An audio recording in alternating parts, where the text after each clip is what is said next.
Mesdames et messieurs, s'il vous plaît, garde à vous.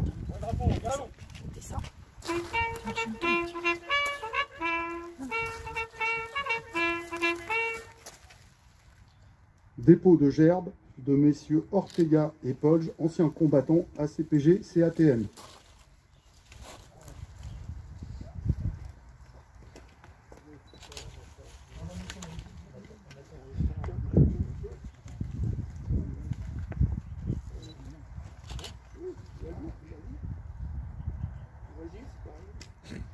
Dépôt de gerbes de messieurs Bro et Roussel, anciens combattants UNC AFN.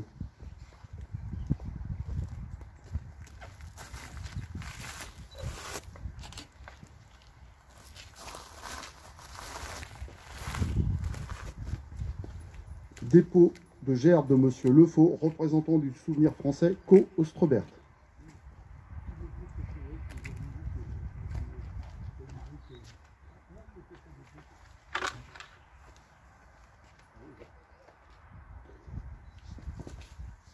Dépôt de gerbes des représentants de la municipalité, monsieur Christophe Bouillon, maire de Barentin.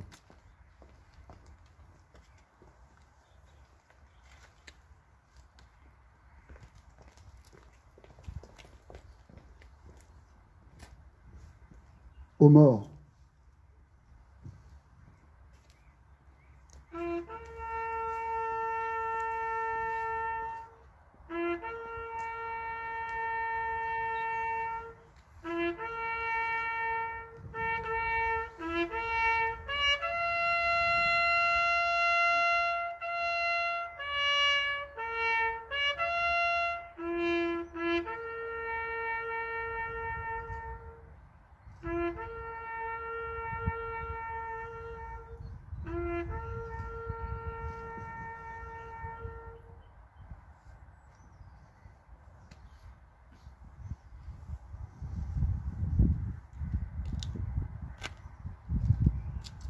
Repos.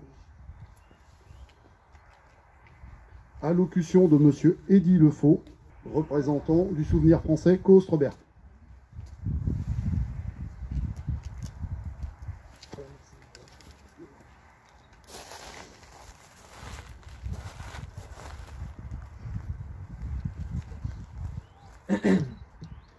Monsieur le représentant de l'harmonie municipale, messieurs les porte-drapeaux, messieurs les représentants de l'UNC et des ACPG CATM, monsieur le maire de Pavie, cher François, mesdames les conseillères départementales, chère Agnès, monsieur le maire de Barentin, cher Christophe, mesdames, messieurs, en vos grades et qualités. Nous sommes réunis ce matin pour commémorer le 150e anniversaire de l'armistice de la guerre franco-prussienne. Revenons quelques instants sur la genèse de ce conflit. En 1862, Bismarck devient le ministre-président de la Prusse. Il annonce son ambition d'unifier les États pour former l'Allemagne, je cite, « par le fer et par le sang ». En 1864, il lance une guerre contre le Danemark qui sera victorieuse. En 1866, contre l'Autriche, pour regagner des territoires allemands. C'est à ce moment que Napoléon III prend conscience du danger pour la France. En effet, Bismarck cherche à présent un motif pour déclencher la guerre contre la France et pour parachever le processus d'unification de l'Allemagne. Il va donc tendre un guet-apens à la France en proposant la candidature d'un Prussien au trône d'Espagne vacant depuis 1868. La nouvelle parvient à Paris le 2 juillet 1870 et la presse s'empare de cette actualité. L'opinion publique s'enflamme. Napoléon III, influencé par les réactions populaires et par ses ministres, fait voter des crédits de guerre par le corps législatif le 15 juillet. 4 jours plus tard, la guerre est déclarée à la Prusse. Le souci, c'est que la France n'est pas prête à ce conflit. Et très rapidement, l'armée française va être dépassée. Le 1er septembre 1870, Napoléon III capitule à Sedan. Le 4 septembre, le peuple parisien se révolte et proclame la Troisième République. Mais la guerre se poursuit. Mi-septembre, le siège de Paris débute, les Parisiens se battent et subissent la famine, puis les bombardements en décembre. 28 janvier 1871, le journal officiel annonce enfin l'armistice. Le bilan de ce conflit, ce sera 200 000 morts en 10 mois, dont 3/4 de Français. C'est aussi la proclamation du Deuxième Reich, le Second Empire allemand, dans la galerie des glaces du château de Versailles. L'unification de l'Allemagne est faite. Pendant 2 ans et demi, la France sera partiellement occupée, le temps de payer au Deuxième Reich une indemnité de guerre de 5 milliards de francs or. Pour finir, l'Allemagne annexera l'Alsace et la Moselle. Cet événement entraînera une volonté de revanche dans le cœur des Français et contribuera largement à une nouvelle déclaration de guerre en 1914. Aujourd'hui encore, la paix est fragile aux portes de l'Europe. Prenons garde au jeu des alliances qui pourraient engendrer de nouveaux conflits et poursuivons nos actions mémorielles afin d'éviter de nouveaux sacrifices humains. Je vous remercie de votre écoute.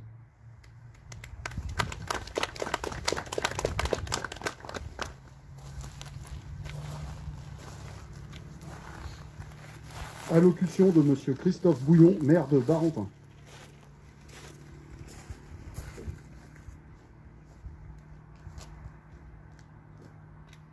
Messieurs les représentants des associations de l'UNC, des ACPG, CATM, messieurs les porte-drapeaux, monsieur le maire de Pavilly, cher François, mesdames les conseillères départementales, chère Agnès, chère Pierrette, monsieur le député, cher Gérard, monsieur le représentant des sapeurs-pompiers, monsieur le représentant des retraités de la gendarmerie, le représentant de l'harmonie musicale qui nous accompagne, qui rehausse par sa présence cette cérémonie, monsieur le président du Souvenir français, cher Eddy, chers tous.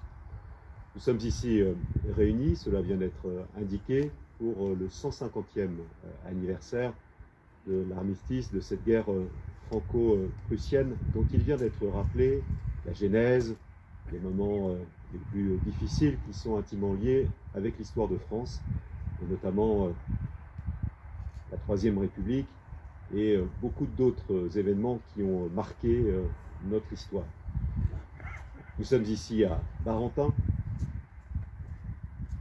André-Marie, qui est né en 1897 à Honfleur, avec son frère Jean, se plaisait à lire l'histoire, à lire des livres d'histoire, très tôt. Il avait la chance d'avoir pour parents des enseignants, des hussards noirs de la République, des hommes et des femmes passionnés par cette histoire et qui cherchaient à en inculquer le sens. Et cela vient d'être indiqué, il y a un sens à donner en effet à ces événements et un lien évident entre ce qui s'est passé entre 1870 et 1871 et ce qui se passera ensuite au moment de la Première Guerre mondiale et de la Deuxième Guerre mondiale.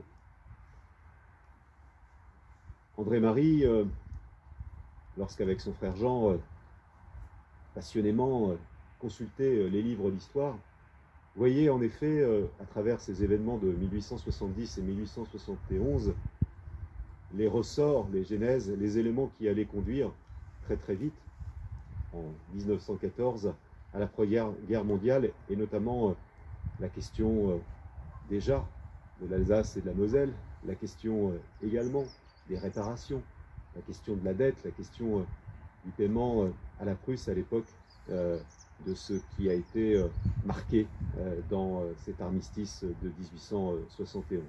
Et dans le cœur des Français, Sedan résonne souvent comme une blessure, tout comme les événements sur Paris, parce que le siège de Paris a amené bien évidemment une population à la souffrance, à la difficulté. J'ai ce souvenir, lorsque j'étais plus jeune, d'avoir lu ce livre d'Alphonse Daudet, Le Petit Chose. Et M. Fontaine l'a sans doute lu aussi, l'Opine du chef.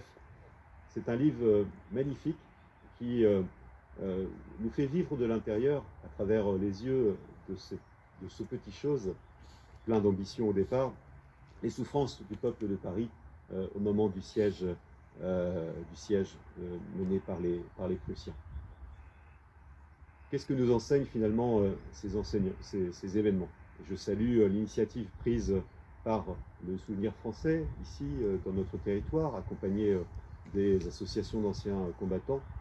Il nous enseigne que le seul moyen de tourner le dos à la guerre, c'est de préparer la paix en permanence. Et c'est vrai qu'il a fallu attendre la Deuxième Guerre mondiale pour tourner le dos à ces ferments de haine qui étaient de part et d'autre travaillés, fructifiés par celles et ceux qui ne vivent que de la haine de l'autre et qui cherchaient à travers cela à amener des pays et des nations à se faire la guerre. Il y avait, cela a été dit par Eddy Lefaux, différentes alliances de part et d'autre, des guerres et des conflits à la fois sur le continent européen mais aussi sur le continent africain et un peu partout dans le monde au regard des colonies qui pouvaient exister. Et bien à chaque fois, il y avait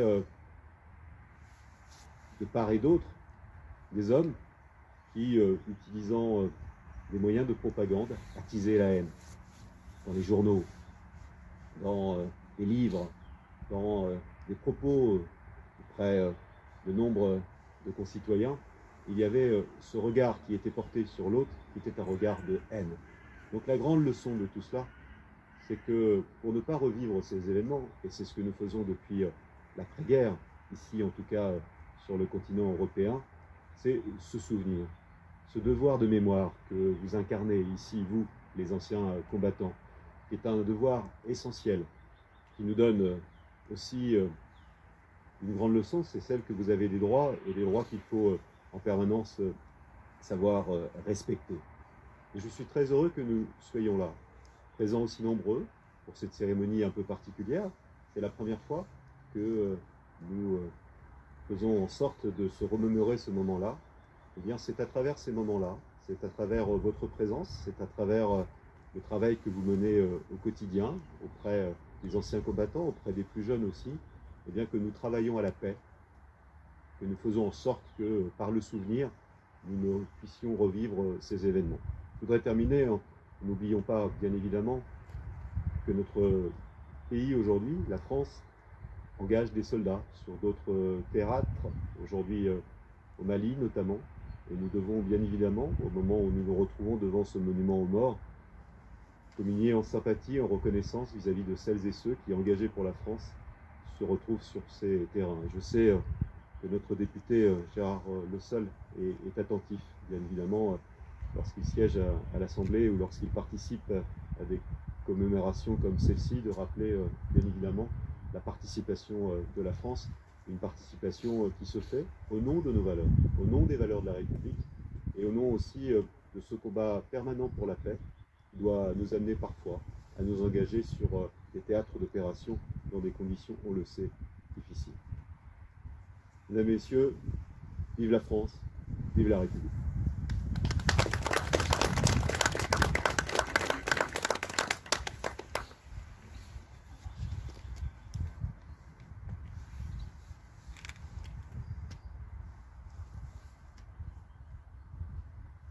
La Marseillaise.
La cérémonie est maintenant terminée. Nous vous remercions de votre participation.